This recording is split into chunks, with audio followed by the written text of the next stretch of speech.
Greetings, folks. I'm Ronwise Ganji, and welcome to Quick and Dirty Roleplaying.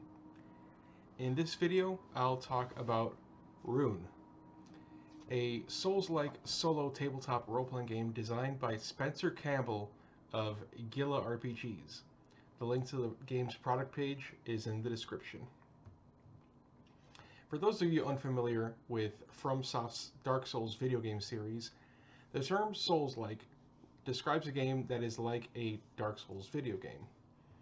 To be more specific, Souls-like games share the following characteristics as defined by me through my years of experience playing the Dark Souls games and derivatives thereof. The settings are bleak and often apocalyptic. The environment and the things you find give you tidbits of the lore and the story of the setting.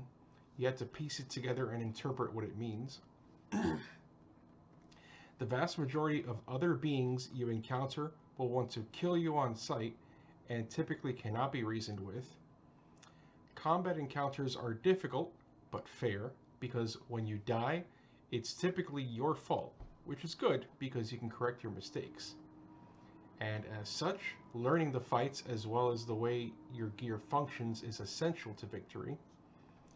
Boss encounters are incredibly difficult, but still fair, and overcoming them is a peak experience of accomplishment. It's one of the main reasons for the popularity of these types of games. You will die a lot, and there is a lore reason as to why you always come back to life. And what often separates the player character's immortality from the immortality of other beings like them is that these NPCs eventually give in to despair and meet a fate that permanently robs them of their agency, such as being a mindless undead that has lost all their humanity, while the player character avoids this fate by never giving up, regardless of their own death count. There is often only one sanctuary in the entire world where the protagonist can rest and improve themselves using a highly sought-out mystical resource, and resting causes most of the foes that you've killed to come back to life. There are a wide variety of gameplay styles based on the weapons and spells you wield, the gear you wear, and the items you use in battle. The minority of beings you do encounter that aren't immediately hostile often have their own agendas and are not concerned with black and white morality. Some of them will come to your aid, some of them will antagonize you when you least expect it, and some have vendettas with others. Some of them will belong to factions that require their members to swear allegiance to them and uphold some sort of code. You may be able to swear allegiance to one faction at a time, which will often put you in opposition to another faction, and retracting your allegiance has consequences. And you may at some point be able to come to the aid of these NPCs for great rewards. The protagonist often starts off as someone unimportant, but has the potential to completely change the world for better, worse, or different, despite the overwhelming challenges ahead of them. And while the protagonist is prescribed a surface narrative of what they ought to accomplish as their grand quests, they can learn the hidden lore of the world through observation and investigation, and strive to accomplish goals that deviate from what they've been told is the correct path. So let's see what aspects Rune shares with Souls-like games. In page 1 of the rulebook, it states, "In Rune, you take on the role of one of the engraved, cursed beings that wander the shattered realms of Oberon in search of the power of runes. Through your time playing,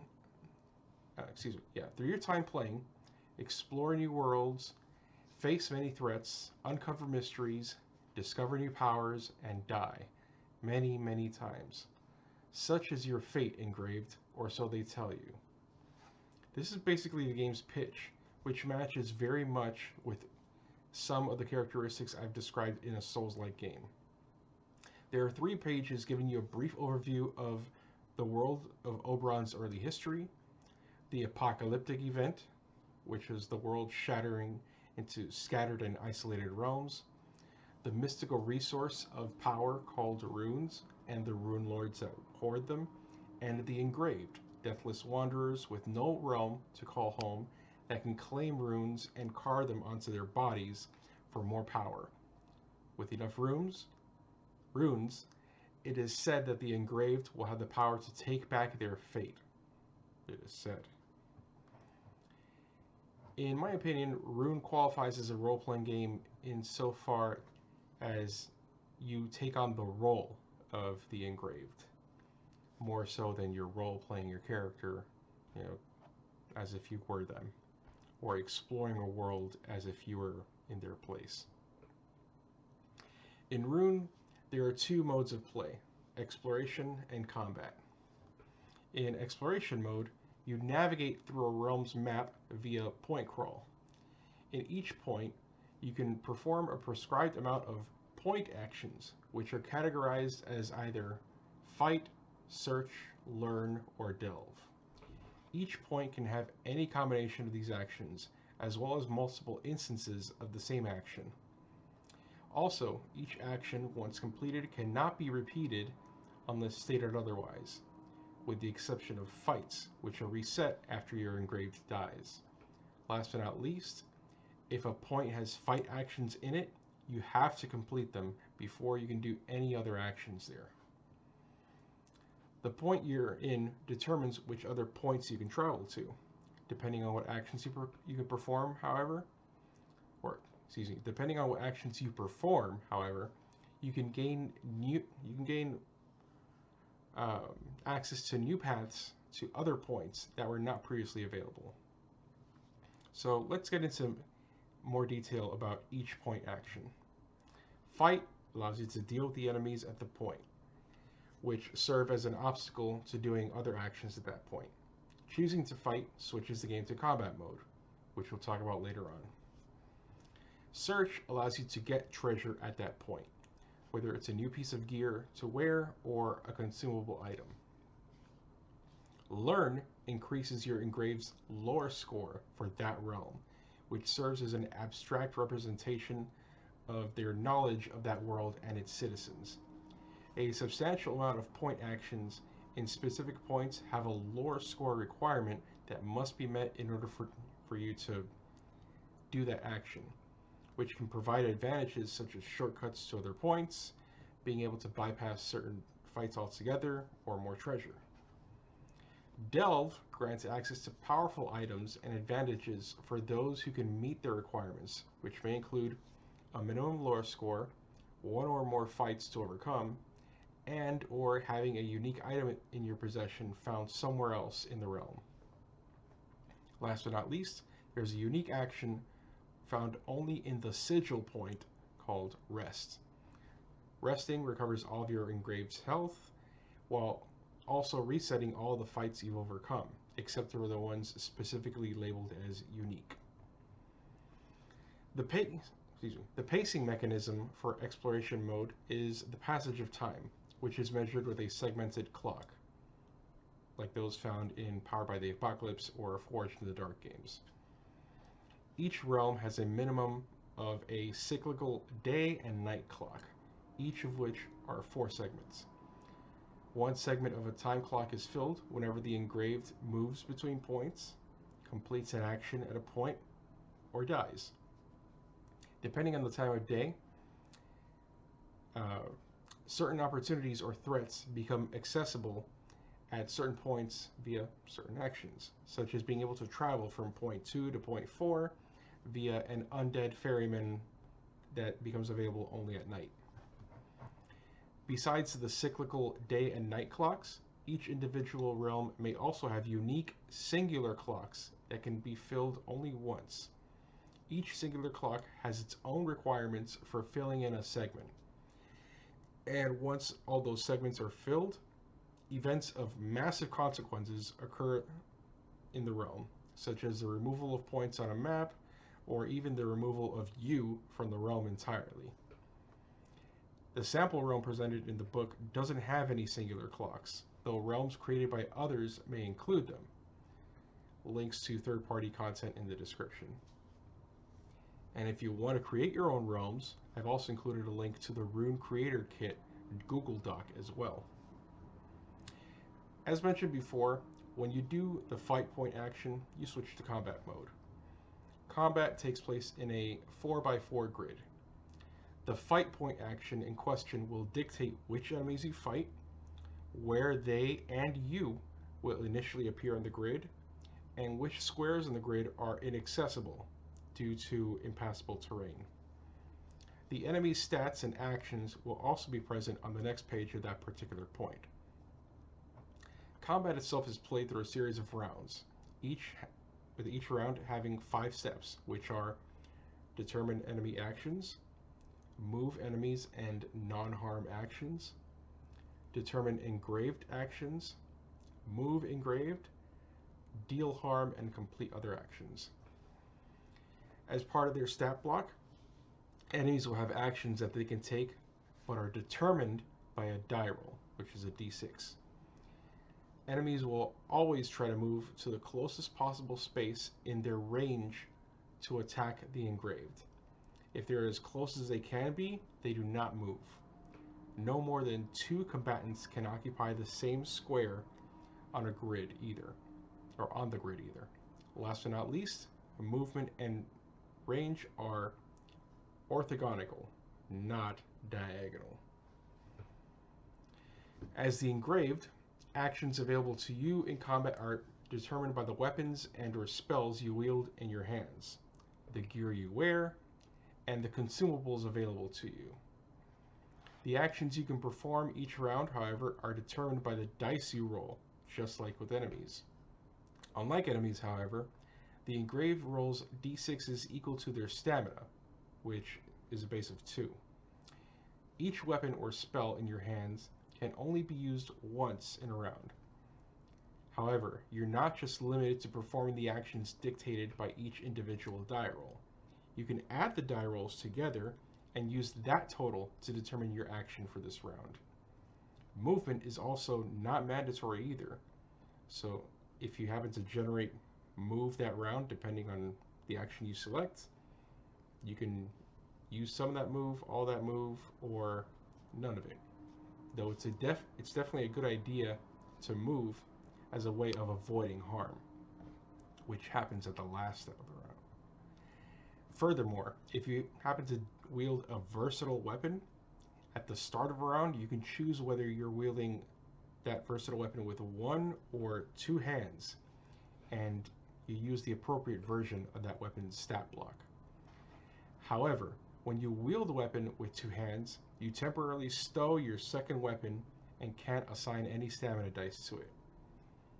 For context, a shield is considered a weapon.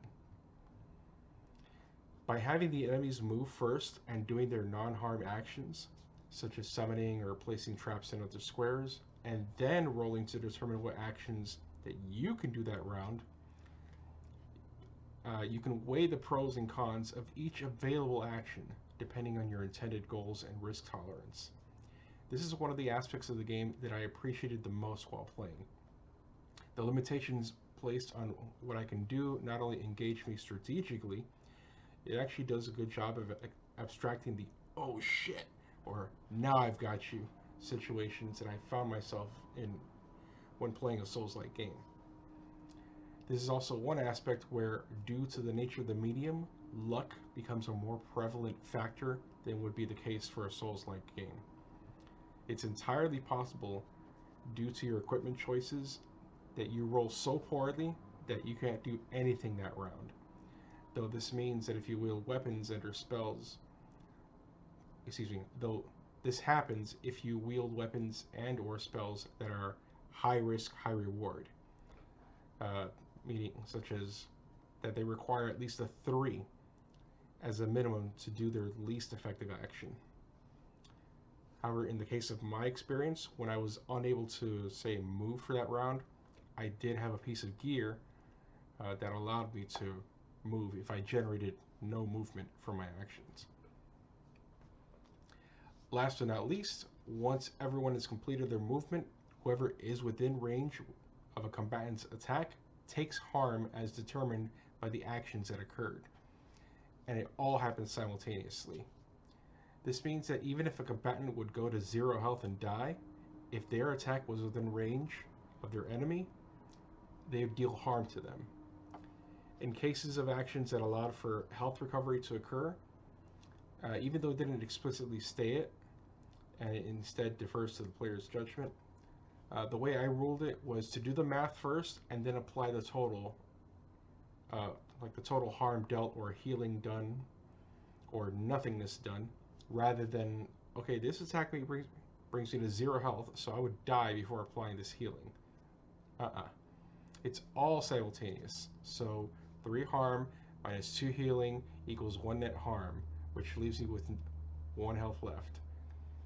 Also, for your information, the engraved starts off with a base health of 10. So if your health reaches 0, you die, the fight ends immediately, and the fight point action is not completed. 1 segment on the time clock is filled, and you resurrect at the sigil point, as if you had rested, which means that all the fights you've completed with non-unique enemies have been reset. Last but not least, however, you receive a death penalty, which is determined by the specific realm you're in. This death penalty lasts for as long as the specific death penalty, for as long as the specific death penalty rules for that realm say it lasts. If you notice that a fight is not going your way and you'll want to avoid that death penalty or not have your previously won fights reset, you can try to escape.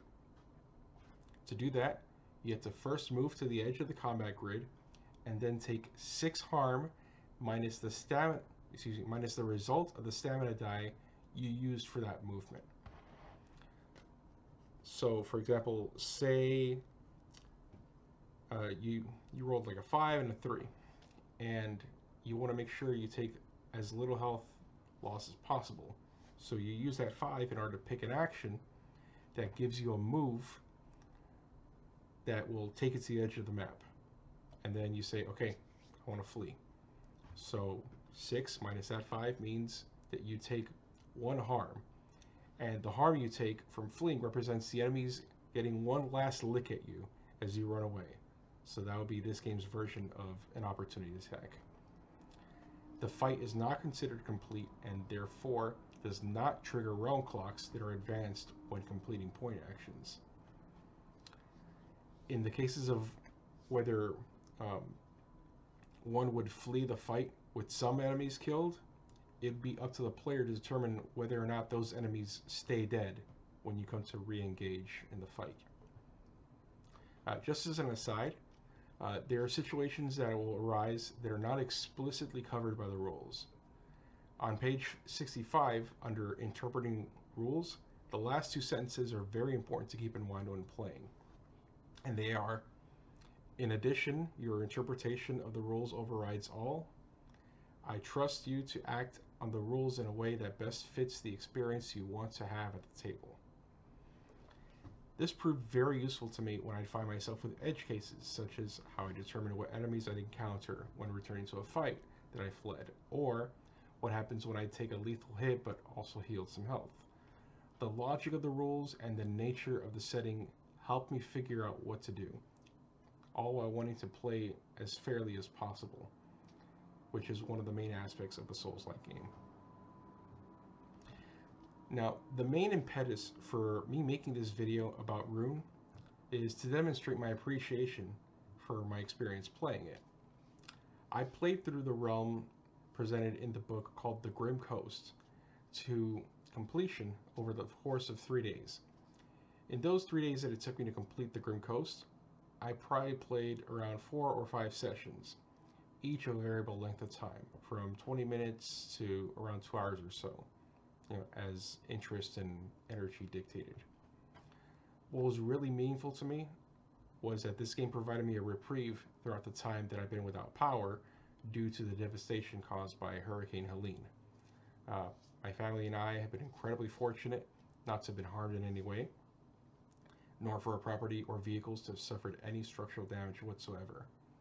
The damage done to my neighborhood, however, was considerable, and being able to hunker down and get into the nitty-gritty of what this game about was a rewarding experience for me, especially during those times of duress.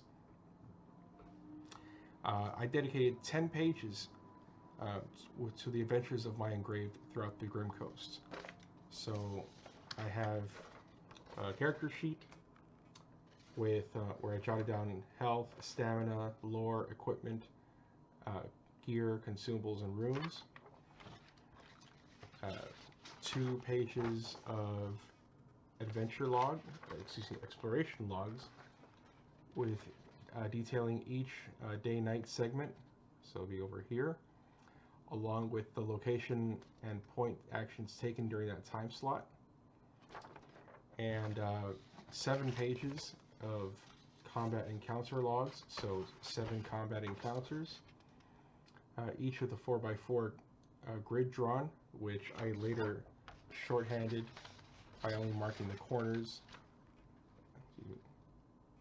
of the grid, along with a round tracker and what each combatant rolled and the harm they took that round. The roll would be a reference to the actions taken in the book, so it served as a useful shorthand in that regard as well. Throughout my time playing, I died twice.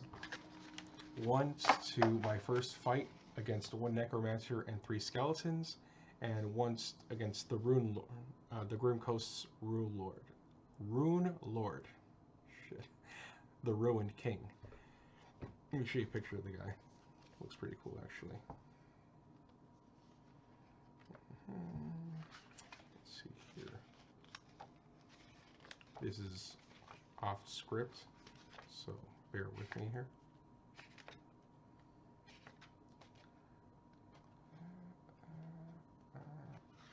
Okay, so that's what he looks like. Okay, so for the first fight, I got unlucky because the necromancer kept on summoning skeletons. For the second fight, I also got unlucky because in phase 2 of the fight, yes, the Ruined King has stats and actions for each phase. He kept pounding me with his massive attacks, and along with the summoned skeletons, I couldn't tank the damage indefinitely with my shield. I decided to swap out my shield for the Siphon spell, which allows me to simultaneously deal damage and heal. But in order to do that, I had to roll at least a 4. So on a 4 or 5 for Siphon, you do Drain 1, which you damage 1 and you heal 1. And then on a 6, you do Drain 2. While riskier, that strategy allowed me to be a better tank. Well, so more specifically, it allowed me to sustain myself better, not so much like to tank like more damage, while also keeping some mobility provided to me by the longsword and the strider boots. That's the accessory that allowed me to move whenever I didn't get any actions that gave me move. In this regard, each round of the phase 2 Ruined King summoning a skeleton meant that he did not whack me, so I was able to slowly recover my lost health with the Siphon spell, while also simultaneously whittling his health.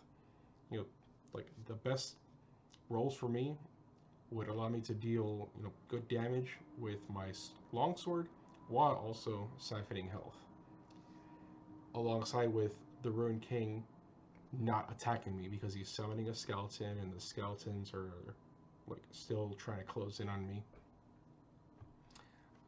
With that new strategy and a good deal of luck, I managed to defeat the Ruined King my second time around and claim his Deathless Rune, which would allow me to ignore the realm's death penalty for the first time I die.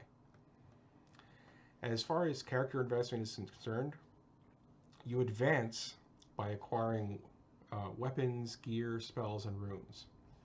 You can only equip up to 2 weapons. A spell is considered a weapon. 1 piece of gear, think of it as a passive accessory that comes into play via a triggered circumstance, and up to 3 runes. You can carry as much equipment and consumables as you like, however. Now, if you want to travel between realms, you can do so with no limitations other than you need the realms in question. But realm travel does have its consequences.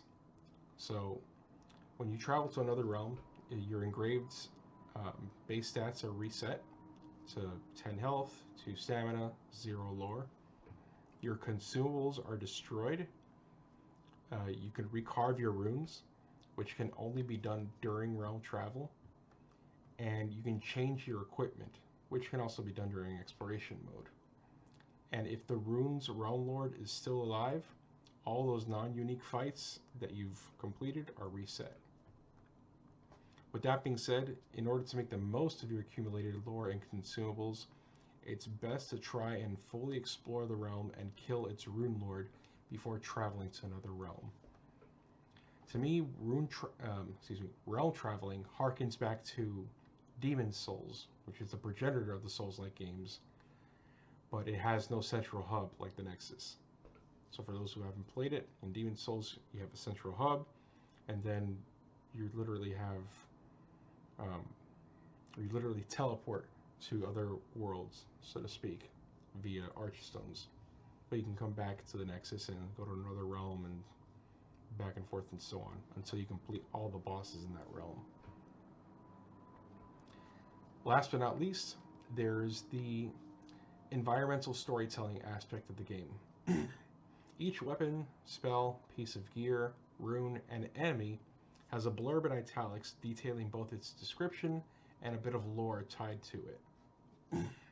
Likewise, each point and their respective learn and delve point actions also have italicized descriptive text. Each point's travel from section also has a brief description of its connecting points. Now, while this does add flavor to the setting and each realm, this implementation of environmental storytelling doesn't really map well from Souls-like video games to this style of solo tabletop game, because it can all be read in advance, which eliminates the immersive experience of discovery in that moment. This phenomenon occurred to me more so because I was strategizing how to best optimize my exploration so that I can get to certain points and acquire items or increase my lore score at certain times to best avoid pointless fights and reach the Rune Lord with as many resources as possible.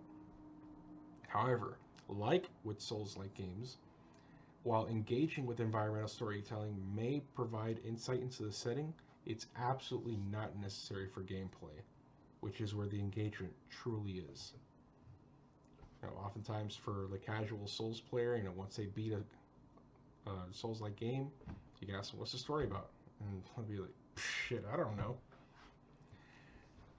One idea that does occur to me with regards to enhancing the environmental storytelling experience of Rune, is to run Rune for one other player. Essentially, the Rune Master has access to the realm guide and presents the information to the player as their engraved explores the realm, performs rune actions, encounters enemies, and acquires stuff. So, does Rune provide a Souls-like experience in the form of a tabletop game? The setting is bleak and apocalyptic. The environment and the things I found provide tidbits of lore for me to interpret and piece together. Everything I've encountered wanted to kill me. I had to learn how to best use my equipment and how to strategically move in order to win fights while keeping as much health as possible. I also had to learn when to fight, whether at day or night, because depending on when you get to a point, you can actually not ignore. Like if you get to a certain point, sometimes in the daytime there is no fight, and in the nighttime there will be a fight, will be vice versa. Or if you get to a point during the daytime, you may encounter less enemies than you would at night. Fighting the ruined king forced me to exercise other options by using different equipment and thus using a new strategy and tactics. And defeating him because of that felt very rewarding. The multi-phase fight itself was also very interesting because of how different each phase was. First phase, he was more tanky because most of his actions included block, while the second phase, uh, it was much more aggressive. Um, Not only did he have more health during that phase, but um, most of his attacks dealt even more damage.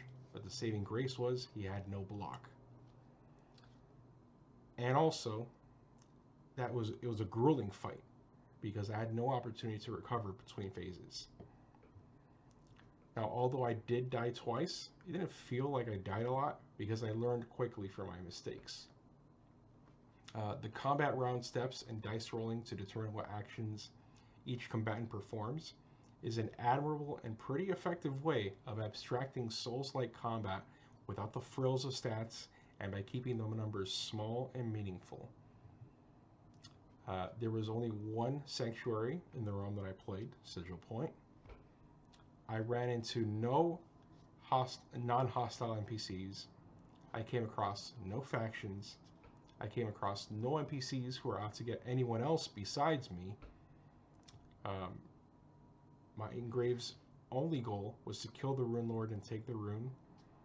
And although feints of being tied to fate and escaping fate were sprinkled throughout the game's item descriptions, there was no hint at all as to what that all means, as it doesn't tie into any of the gameplay presented in the rules. In many ways, Rune does feel like a Souls-like game insofar as the way exploration and combat are abstracted and rewarded are concerned. The same goes for the feel of the backstory of its setting, Oberon. However, as presented within the core rules, it feels as if one of the worlds in Demon Souls was presented as the entire game, while the other worlds presented as third-party DLC, and with nothing connecting it all together. Not having played any of the third-party realms yet, it seems like the realms of Oberon seem to be their own world, rather than parts of one world, which I haven't seen in any Souls-like game.